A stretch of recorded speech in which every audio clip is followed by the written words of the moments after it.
बुझाए, ठंडक लाए, सबको भाए जीरा सिप। MTH का जलजीरा जीरा सिप। जीरा सिप, असली रिफ्रेशिंग, असली स्वाद, असली मजा। MTH।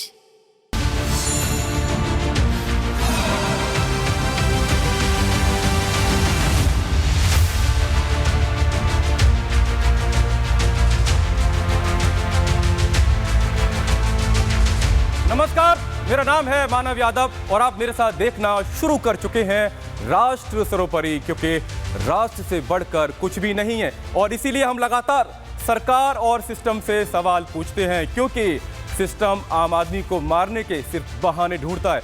कभी फ्लाईओवर गिरा देगा, कहीं सड़क धंस जाएगी तो कहीं तालाब में डुबो देगा। लखनऊ में भी कुछ ऐसा ही हुआ है। भ्रष्ट सिस्टम ने अपने निकम्मेपन से 15 घरों के चिराग बुझा दिए हैं। इन बच्चों में कई तो ऐसे हैं जो परिवार में इकलौते कमाने वाले थे, लेकिन करप्ट सिस्टम सभी को लील गया। और इसीलिए राष्ट्र सर्वोपरि आज सवाल पूछ रहा है कि बेगुनाहों की इस तरीके से मौत हो जाती है, लेकिन आखिर में भ्रष्ट सिस्टम को मौत कब आएगी?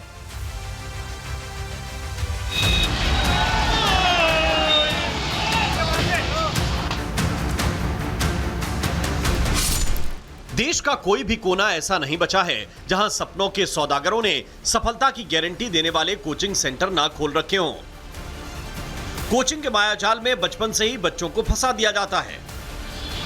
मुनाफे वाली कोचिंग फैक्ट्रियों से लाभ पाने वाले दो किरदार होते हैं, एक कोचिंग सेंटर का मालिक और दूसरा वो बिकाऊ सरकारी बाबू जो टेबल के नीचे कैश बटोरकर अवैध कोचिंग सेंटर्स की मुनाफाखोरी में रिश्वत का हिस्सेदार बनता है।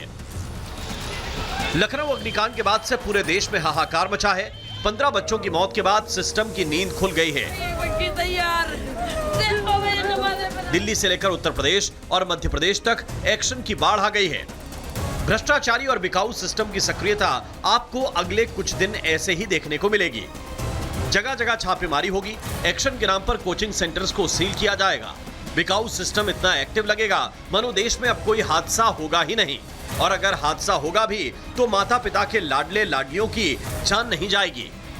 ये तस्वीरें उत्तर प्रदेश के कानपुर की हैं। तस्वीरों को देखकर लग रहा है कि कानपुर के सिस्टम ने लखनऊ हादसे से सबक सीख लिया है, तभी तो कानपुर का पूरा सरकारी अमला सुपर एक्टिव है। कानपुर में 30 अवैध कोचिंग सेंटरों और कमर्शियल प्रतिष्ठानों को सील कर दिया गया है। कानपुर में जो काकादेव क्षेत्र है, यहाँ पर भी कोचिंग इंस्टीट्यूट्स जो है बड़ी संख्या में है, तो उसको देखते हुए जो लखनऊ में कल घटनाक्रम हुआ उसके बाद भी रात में भी कार्रवाई की गई थी। लगभग 22 इस तरीके की कोचिंग्स पे सीलिंग की कार्रवाई की गई थी। अभी वर्तमान में भी प्राधिकरण की टीमें जो है अपने अपने क्षेत्र में भ्रमण करके इस तरीके के भवनों को चिन्हित कर रही हैं, जहाँ पर बिना पर्याप्त अग्निशमन सुरक्षा या पर्याप्त निकास के या बिना मानचित्र स्वीकृत कराए बेसमेंट में अगर कहीं निर्माण है तो उसमें हम लोग जो है प्रभावी तरीके से कार्रवाई सुनिश्चित कराएंगे।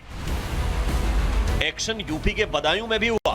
प्रशासन सड़क पर है, लाइब्रेरी और कोचिंग सेंटर्स पर छापेमारी की जा रही है। सवाल यह है कि लखनऊ हादसे के बाद ही प्रशासन की आंख क्यों खुली? जांच की गई है इंस्पेक्टर क्राइम के साथ, और यहाँ भी फौजी लाइब्रेरी की जांच की गई है। जांच में दोनों में सुरक्षा के मानक उपलब्ध नहीं है। अभी भविष्य में इनको नोटिस देकर सुरक्षा के मानक को इस्टेब्लिश कराया जाएगा। इसके लिए इंस्पेक्टर साहब को भी निर्देशित कर दिया गया है कि इसका नियमित रूप से अनुपालन सुनिश्चित कराएं।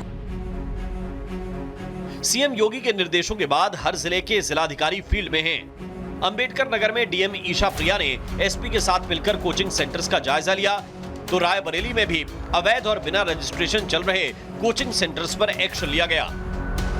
सवाल यह है कि प्रशासन हादसे के बाद ही क्यों जागता है? बिकाऊ सिस्टम ऐसे कोचिंग सेंटर्स को खुलने ही क्यों देता है? समय समय पर अवैध इमारतों में सुरक्षा इंतजामों की जांच क्यों नहीं की जाती?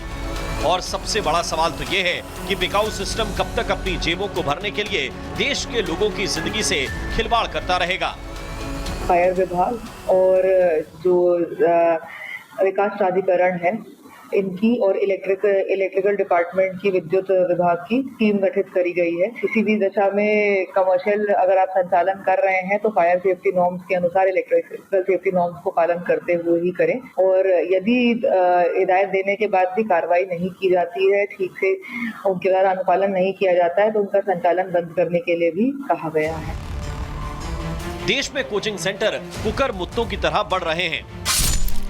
अनुमान के मुताबिक भारत की प्राइवेट कोचिंग इंडस्ट्री करीब 58 से 60 हजार करोड़ के बीच की है। दावा है कि 2030 तक कोचिंग इंडस्ट्री का बिजनेस 1 लाख करोड़ को पार कर जाएगा। देश में लगभग 7,000 से 10,000 बड़े और नामी कोचिंग संस्थान काम कर रहे हैं। इसमें tuition centres, digital hybrid platforms और गली मोहल्लों के अवैध कोचिंग सेंटर्स को जोड़ दिया जाए तो संख्या लाखों में पहुंच सकती है। लेकिन सवाल सुरक्षा का है। कोचिंग सेंटर्स ने मायाजाल तो बिछा लिया, लेकिन सेफ्टी के इंतजाम नहीं कर पाए। तभी तो जब लखनऊ अग्निकांड जैसे हादसे होते हैं तो बच्चों को अपनी जान गंवानी पड़ती है। माता पिता ट्यूशन पढ़ने भेज रहे हैं, लेकिन बिकाऊ और भ्रष्ट सिस्टम बच्चों की लाश लौटा रहा है। अब इसे हादसा कहें या खोखले सिस्टम द्वारा की गई सोची समझी हत्या। Bureau report, Republic Bharat. और इसीलिए हम कह रहे हैं कि मौत आए ऐसे भ्रष्ट सिस्टम को, क्योंकि दर्शकों, लखनऊ हो, दिल्ली हो या फिर देश का कोई दूसरा शहर, हर शहर में फायर सेफ्टी के नाम पर बस नियम, कायदे, कानून कागजों में सिमट कर रह गए हैं।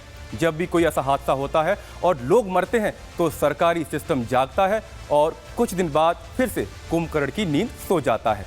सोचिए, 2016 में जिस इमारत को गिराने का आदेश हुआ वो इमारत 10 साल तक खड़ी रही, मानो जैसे भ्रष्ट अधिकारी और सिस्टम 15 बच्चों की मौत का इंतजार कर रहे थे।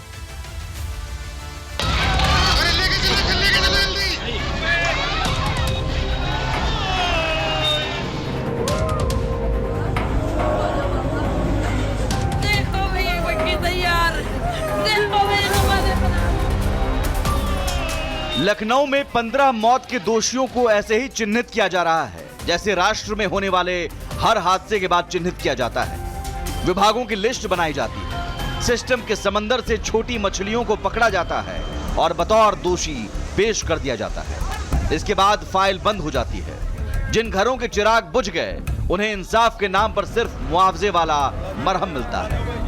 देखो भैया बच्ची तैयार, देखो भैया हमारे बरात, देखो भैया बरात। अलीगंज के जिस इमारत में 15 बच्चों की जलकर मौत हो गई, उस इमारत में इमरजेंसी एग्जिट तक नहीं था। सवाल यह है कि क्या अग्निकांड वाली इमारत को जमींदोज किया जाएगा? 2016 में इसके ध्वस्तीकरण का नोटिस मिला, पर 2 महीने के बाद ही वापस हो गया। जो भी अफसर हैं उन तक हमारी SIT का शिकंजा पहुंचेगा और मुझे पूरा भरोसा है कि 2016 से लेकर 2026 तक जितने भी आरोपी हों वह दंडित किए जाएं। कुछ अफसरों पर कार्रवाई हुई है और मुझे पूरा भरोसा है बड़े से बड़ा रसूखदार भी होगा तो बचने नहीं पाएगा। जब बिल्डिंग के ग्राउंड और फर्स्ट फ्लोर पर आग लगी तो धुआं और लपटें आने जाने वाले संकरे रास्ते पर फैल गए। इकलौता रास्ता पूरी तरह ब्लॉक हो गया। न बच्चे ही जान बचाकर बाहर निकल सके, न ही सिस्टम के नुमाइंदे अंदर घुस पाए। जो 2 आपको छेद दिख पा रहे होंगे, ये आनन फानन में प्रशासन के अधिकारियों के द्वारा बनाए गए वो छेद हैं जिनके जरिए बच्चों को बाहर निकालने की कोशिश की गई थी। वो ऐसा इसलिए किया गया क्योंकि इमरजेंसी एग्जिट इस बिल्डिंग में नहीं था। आने और जाने का सिर्फ एक ही रास्ता था, जिस रास्ते से निकलना था उसी रास्ते पर भीषण आग लगी हुई थी और इसीलिए इन बच्चों को बाहर निकालने के लिए जो दूसरी मंजिल पर वहाँ मौजूद थे उन्हें निकालने के लिए इस तरह का ये बड़ा सा छेद यहाँ पर किया गया। अगर ऐसा पहले ही प्रशासन कर लेता, अगर एक इमरजेंसी एग्जिट यहाँ पर पहले ही तैयार हो जाता तो शायद इसको करने की आवश्यकता नहीं पड़ती। देश की राजधानी से लेकर उत्तर प्रदेश की राजधानी तक सरकारी सिस्टम का सेंसर खराब है। हादसे होने से पहले सिस्टम तक सिग्नल नहीं पहुंच पाता है और इसी सिस्टम के सड़ चुके सेंसर की पड़ताल के लिए रिपब्लिक भारत की टीम ने देश की राजधानी का रुख किया, क्योंकि देश की राजधानी दिल्ली भी हाल ही में अग्निकांड का शिकार हुई थी। दिल्ली का लक्ष्मी नगर इलाका वैसे तो कोचिंग का हब माना जाता है, लेकिन लक्ष्मी नगर के इंस्टीट्यूट भी मौत के अड्डे बने हुए हैं। रिपब्लिक भारत की टीम ने लक्ष्मी नगर में पड़ताल की तो पाया कि यहां ज्यादातर इंस्टीट्यूट्स के गेट्स पर डिजिटल लॉक लगे हुए हैं। जब हादसा होता है तो सबसे पहले बिल्डिंग का डिजिटल लॉक ही खराब हो जाता है। डिजिटल लॉक काम करना बंद करता है तो बिल्डिंग का गेट भी बंद हो जाता है। अब ये देखिए जिस जगह से हम स्टेज चल रहे हैं बताया जाता है कि यही एक एंट्री और एग्जिट पॉइंट है। काफ़ी कंजस्टेड एरिया है, उस पूरे कंजस्टेड एरिया में इस पूरे कोचिंग सेंटर को ऑपरेट किया जा रहा है। अब ये तस्वीर आप ये देखिए, ये गेट का लॉक है। ऐसे कई जगह गेट पे लॉक लगे होते हैं जो कि सेंट्रलाइज होते हैं, आग लगती है और लॉक ऑटोमेटिक लॉक्ड हो जाते हैं, जिसके चलते लोग बाहर नहीं निकल पाते और एक बड़ा हादसा देखने को मिलता है। मैं एक बार ये भी तस्वीर दिखाना चाहूँगा।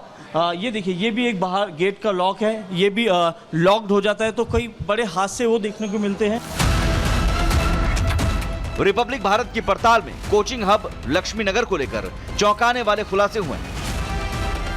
कोचिंग सेंटर्स तक जाने वाले रास्ते बहुत छोटे हैं। कई संस्थानों और लाइब्रेरी के पास फायर एनओसी और बाकी नॉर्म्स पूरे नहीं।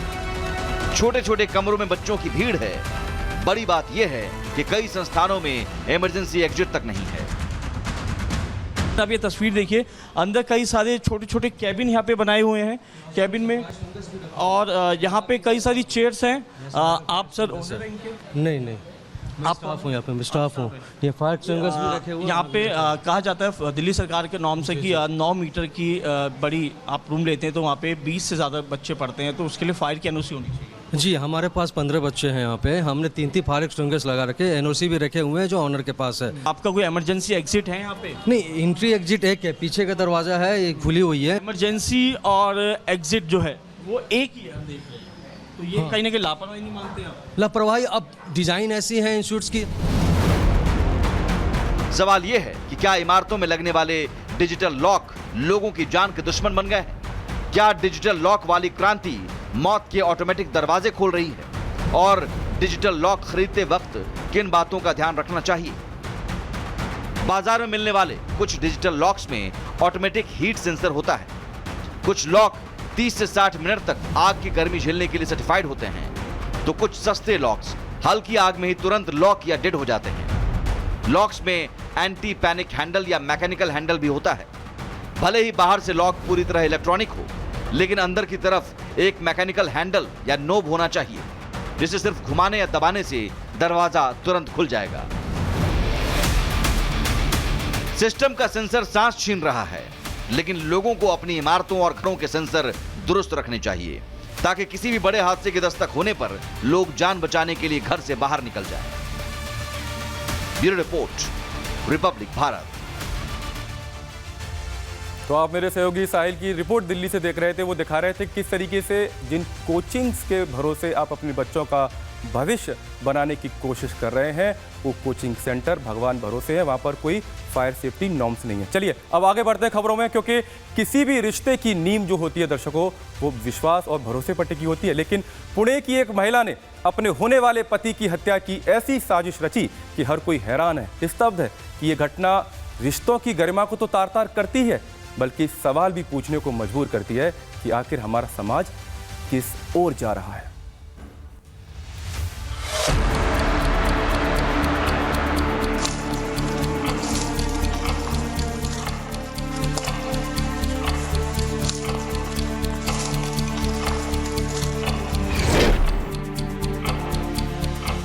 इंदौर का राजा रघुवंशी तो आपको याद होगा, वही राजा रघुवंशी जिसकी मेघालय में उसकी पत्नी ने शादी के महज 12 दिन के बाद ही प्रेमी के साथ मिलकर बेरहमी से हत्या कर दी थी।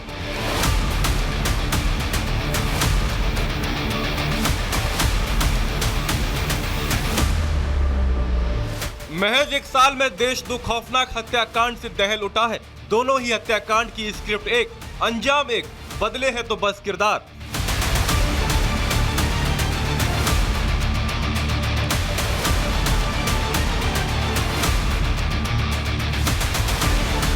पुणे के अग्रवाल परिवार में शादी की तैयारियां चल रही थी। केतन अग्रवाल और सिया गोयल का रिश्ता पक्का हो चुका था। नवंबर में दोनों की शादी थी।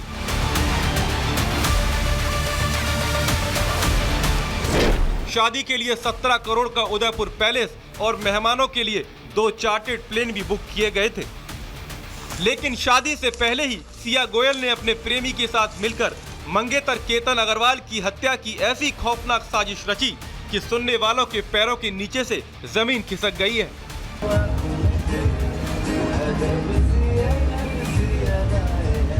बताया जा रहा है कि शादी पक्की तो हो गई, लेकिन सिया गोयल इस रिश्ते से खुश नहीं थी। क्योंकि सिया तो चेतन बाबूलाल चौधरी के प्रेम में पागल थी, उसी से शादी करना चाहती थी। इसीलिए सिया ने प्रेमी चेतन के साथ मिलकर राजा रघुवंशी वाली स्क्रिप्ट पुणे के लोहागढ़ किले में रिपीट कर दी।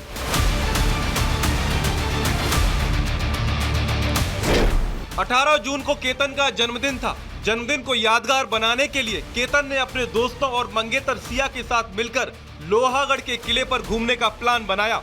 बस फिर क्या था, सिया को मौका मिल गया। सिया ने प्रेमी चेतन के साथ मिलकर हत्या का प्लान बनाया और लोहागढ़ किले में मंगेतर केतन को 400 फीट की गहरी खाई में धक्का दे दिया। केतन की मौत हो गई।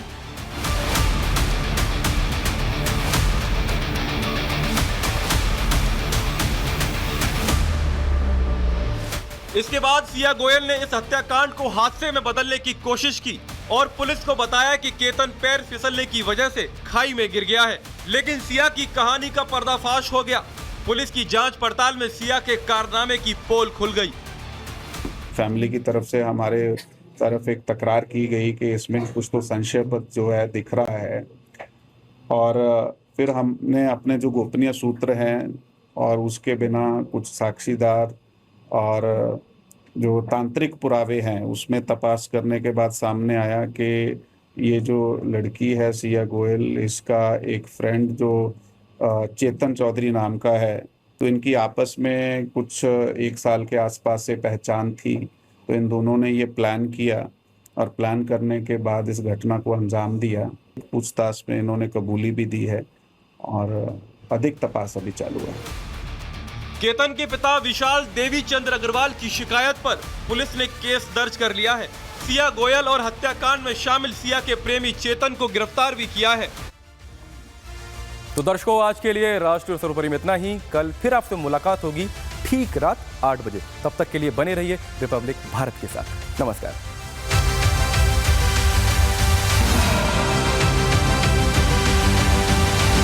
चमकी चाट से क्या बना है? सैंडविच, लस्सी और छाछ और हर घूंट में चमकी चाट, ड्राई फ्रूट और दही बड़े। चमकी चाट से स्वाद बढ़े। असली स्वाद सिर्फ चमकी चाट।